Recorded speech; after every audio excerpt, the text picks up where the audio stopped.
Hello friend, नमस्कार। स्वागत है आपका एक और नए टॉपिक पर। इस टॉपिक में हम लोग चर्चा करेंगे कि पीएफ का डेथ क्लेम किस तरह से फाइल किया जाता है, जबकि मेंबर के पास ना यूएन नंबर है ना ही ई नॉमिनेशन किया हुआ है। तो इस केस में डेथ क्लेम किस तरह से फाइल करेंगे, ठीक है।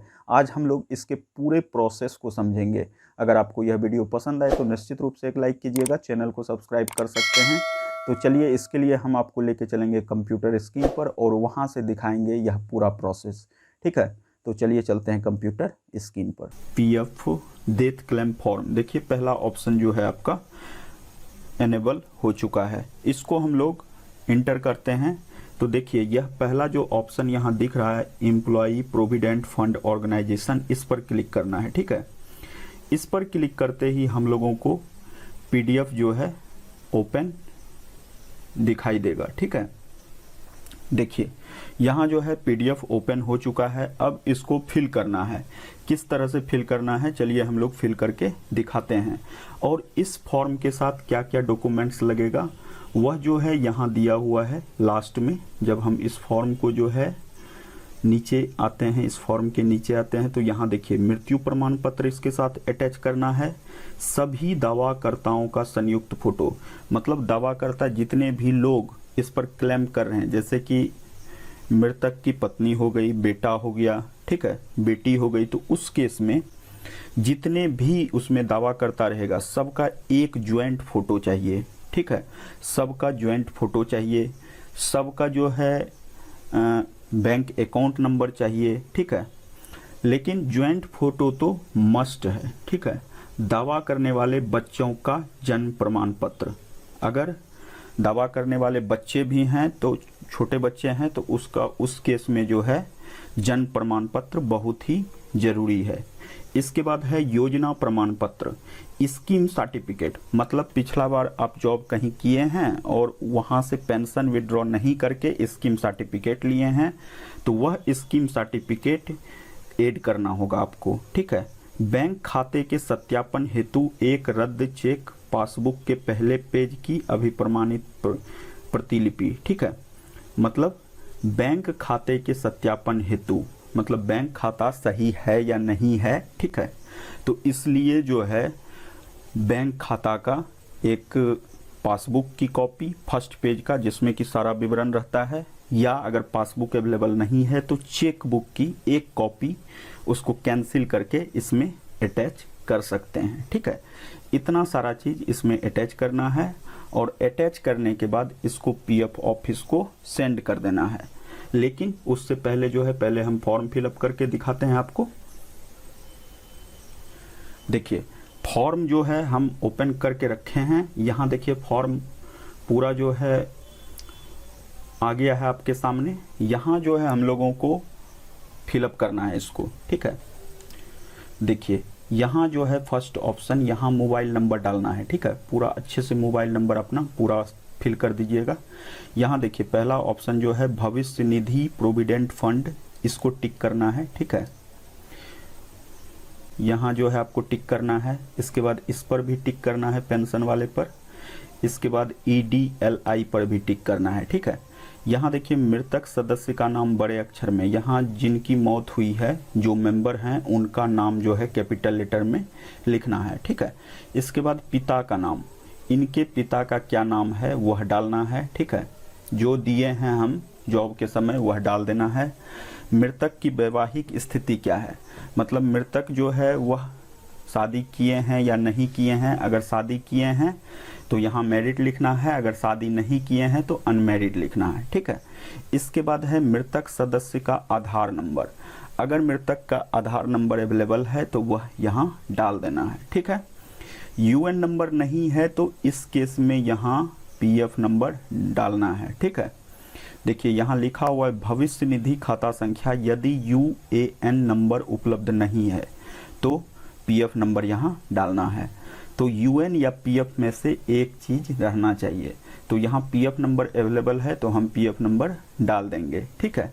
सेवा छोड़ने की तिथि, अगर जॉब छोड़ चुके हैं तो वह डेट यहाँ डालना है, अगर जॉब नहीं छोड़े हैं तो यहाँ नहीं डालना है, ठीक है। अगर जॉब छोड़े हैं तो डालना है, नहीं छोड़े हैं तो नहीं डालना है। अगर जॉब में मृत्यु हुई है तो यहाँ नहीं डालना है, ठीक है। थोड़ा सा आगे बढ़ते हैं। देखिए इसमें है, अब है 7 नंबर। 7 नंबर में है क्या स्कीम प्रमाण पत्र जारी किया गया है, whether scheme certificate has been issued. अगर स्कीम सर्टिफिकेट है तो यहाँ यस या नो लिखना है, अगर है तो यस और नहीं है तो नो लिखना है, ठीक है। इसके बाद अगर है तो यहाँ जो है स्कीम सर्टिफिकेट की संख्या, मतलब कितना स्कीम सर्टिफिकेट आपके पास है, 1 है 2 है, जो भी है यहाँ डाल देना है। अगर 1 है तो 1 लिखना है, 2 है तो 2 लिखना है। अगर यहाँ 1 भी नहीं है तो यह 2 कॉलम आपको फिलअप करना नहीं है, ठीक है। इसके बाद है गैर अंशदायी सेवा की अवधि। अगर किसी पीरियड में आपका पेमेंट नहीं किया गया है, ठीक है, पीएफ ऑफिस के द्वारा या एम्प्लॉयर के द्वारा जमा नहीं किया गया है, तो उसका विवरण देना है कि किस टाइम से किस टाइम के बीच में आपका पेमेंट नहीं किया गया है, ठीक है। वह दोनों की अवधि देना है। इसके बाद है सदस्य की मृत्यु तिथि, डेट ऑफ डेथ, ठीक है, मृत्यु की तिथि यहाँ डालनी है। इसके बाद देखिए क्या सदस्य की मृत्यु सेवा काल के दौरान हुई है। अगर जॉब करते हुए हुई है इनकी मृत्यु तो यस लिखना है और नहीं तो नो लिखना है, ठीक है। अब देखिए 11 नंबर कॉलम को हम दिखा रहे हैं। 11 नंबर में है दावाकर्ता अवयस्क नामित कानूनी उत्तराधिकारी वर्तमान परिवार के सदस्य का विवरण जिनके द्वारा दावा प्रस्तुत किया गया है, ठीक है। अगर सिर्फ पत्नी है तो पत्नी का नाम देना है। अगर पत्नी के अलावा बच्चे भी हैं तो उसका भी नाम यहाँ देना है, एक एक करके, ठीक है। जितने बच्चे हैं सबका नाम पड़ेगा। अगर वनली पत्नी है तो सिर्फ 1 नंबर कॉलम को फिलअप करना है, तो यहाँ नाम देना है, ठीक है। जो भी दावा कर रहे हैं उनका नाम। इसके बाद उनके पिता का नाम, या अगर वो उनकी पत्नी है मृतक की तो यहाँ लिख देना है पत्नी है, ठीक है। और पत्नी का पति अगर है तो पति का पूरा नाम यहाँ देना है, ठीक है। अगर पिता है तो पिता का पूरा नाम, मतलब जो भी मृतक है ना उसका नाम यहाँ देना है, जिनकी मौत हुई है उसका नाम देना है। इसके बाद आधार नंबर, जिसका नाम यहाँ फिलअप हुआ है उनका आधार नंबर यहाँ होगा। यहाँ उनका लिंग होगा, वो पुरुष हैं कि स्त्री हैं, ठीक है। डेट ऑफ बर्थ होगा, जो कि जिनका नाम यहाँ है उन्हीं का डेट ऑफ बर्थ यहाँ होगा। उनकी वैवाहिक स्थिति क्या है वो यहाँ लिखा जाएगा। और सदस्य के साथ, मतलब जिनकी मौत हुई है उनके साथ उनका रिलेशन क्या है, वो क्या है, पति है, पत्नी है, बेटा है, जो भी है, सारा चीज़ जो है, जो भी रिलेशन है आपका मृतक के साथ वो यहाँ डालना है, ठीक है। तो इस तरह से हर एक कॉलम में इसी तरह से नाम लिखना है। इसके बाद जो है सारा डिटेल्स फिलअप कर देना है। अब देखिए 12 नंबर कॉलम क्या है, भुगतान भविष्य निधि तथा EDLI बीमा के भुगतान हेतु खाते का विवरण। अब मान लिया जाए जैसे कि 1 2 3 दावा करता है, तो अगर तीनों दावा करता है तो तीनों का नाम यहाँ पड़ेगा, ठीक है, तीनों का नाम पड़ेगा। इसके बाद बैंक खाता नंबर, इसके बाद बैंक का एड्रेस पड़ेगा, बैंक का नाम एड्रेस होगा, IFSC कोड होगा। अगर सिंगल है तो वनली इसी में डालना है, अगर 2 है तो इसमें भी डालना है, अगर इसके अलावा 3 है तो तीनों में डालना है। तो मैक्सिमम 3 ही दावाकर्ता का यहाँ सारा विवरण फिलअप होगा, ठीक है। क्या क्या विवरण है, तो पहले में नाम, दूसरे में बैंक अकाउंट नंबर, तीसरे में है बैंक का नाम और उसका एड्रेस, और चौथे में है IFSC कोड। तो इसी तरह से अगर 2 से अधिक है, 2 है तो इसमें डालना है, 3 है तो इसमें डालना है, ठीक है। अगर सिंगल है तो वनली इसी में डाल के छोड़ देंगे। अब देखिए 13 नंबर है पेंशन हेतु बैंक खाता विवरण, ठीक है। तो इसमें कितने आदमी पेंशन के हकदार हैं, ठीक है। तो अगर इसमें 4 आदमी तक का डाल सकते हैं आप डिटेल। अगर पत्नी उनकी जिंदा है, जो मतलब कि मृतक हैं, उनकी वाइफ अगर जीवित हैं तो उनका जो है पूरा डिटेल्स यहाँ देना है। उनका नाम, वाइफ का यहाँ नाम होगा, यहाँ बचत खाता संख्या होगा, बैंक का नाम और बैंक का एड्रेस होगा, IFSC कोड होगा, ठीक है। तो इसी तरह से दूसरा, तीसरा, चौथा सब दावाकर्ता का यहाँ डिटेल्स डाल सकते हैं।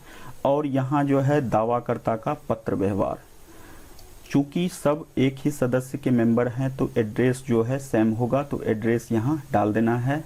और यहाँ पिन कोड होगा, ठीक है, दावाकर्ता का पिन कोड होगा। और इसके बाद हम लोग यहाँ क्या लिखेंगे, यहाँ दावाकर्ता का हस्ताक्षर, उसमें से जो मेन होगा दावाकर्ता, जैसे कि पत्नी अगर जीवित हैं तो उनका जो है नाम होगा और यहाँ सिग्नेचर होगा, ठीक है। इसके बाद यहाँ आपको अपने कंपनी से सिग्नेचर और सील लगवाना होगा, ठीक है। बिना इसके यह फॉर्म वैलिड नहीं रहता है। तो इस पर जो है हम लोग कंपनी का सील सिग्नेचर करवा लेंगे। और सील सिग्नेचर करवाने के बाद इस फॉर्म के साथ एक मृत्यु प्रमाण पत्र, सभी दावाकर्ता का संयुक्त फोटो, मतलब सब जितने भी मेंबर हैं जो क्लेम कर रहे हैं, पिता पत्नी है, इसके बाद बेटा है, सबका जो है एक संयुक्त फोटो चाहिए। इसके बाद दावा करने वाले बच्चे का जन्म प्रमाण पत्र, जितना बच्चा दावा कर रहे हैं अगर बच्चा है तो उसका जो है जन्म प्रमाण पत्र चाहिए। इसके बाद है योजना प्रमाण पत्र, वही है स्कीम सर्टिफिकेट, अगर है तो डालना है, नहीं है तो नहीं डालना है। इसके बाद बैंक खाते के सत्यापन हेतु एक रद्द चेक पासबुक के पहले पेज की अभिप्रमाणित प्रतिलिपि, मतलब बैंक खाता का फोटोकॉपी, इसमें बैंक खाता का फोटोकॉपी अटैच करना है। अगर चेक है तो चेक को कैंसिल करके अटैच करना है। इतना सारा चीज़ जो है इस फॉर्म के साथ अटैच करके इसकी कॉपी जो है हमको कहाँ भेजना है, तो PF ऑफिस में सेंड करना है। यह अगर हैंड टू हैंड जमा हो तो यह बेटर है, ठीक है। इस फॉर्म को PF ऑफिस को सेंड करना है। अगर यह हैंड टू हैंड जाए तो और अच्छा है, ठीक है। हैंड टू हैंड जैसे जाएगा तो इस फॉर्म की एक जीरोक्स ले लीजिएगा, इस फॉर्म का फर्स्ट पेज का एक जीरोक्स लेके, और इस जीरोक्स पर जो है PF ऑफिस का ऑफिस से अटेस्ट करवा लेना है, ठीक है। इतना सा करने के बाद यह प्रोसेस पूरा हो जाता है। इसके बाद जो है 30 से 45 दिन में अकाउंट में पैसा आ जाता है, ठीक है। तो यही प्रोसेस है डेथ क्लेम का। अगर वीडियो पसंद आए तो निश्चित रूप से लाइक कीजिएगा, चैनल को सब्सक्राइब कर सकते हैं। चलिए मिलते हैं नेक्स्ट वीडियो में, तब तक के लिए बाय बाय, जय हिंद।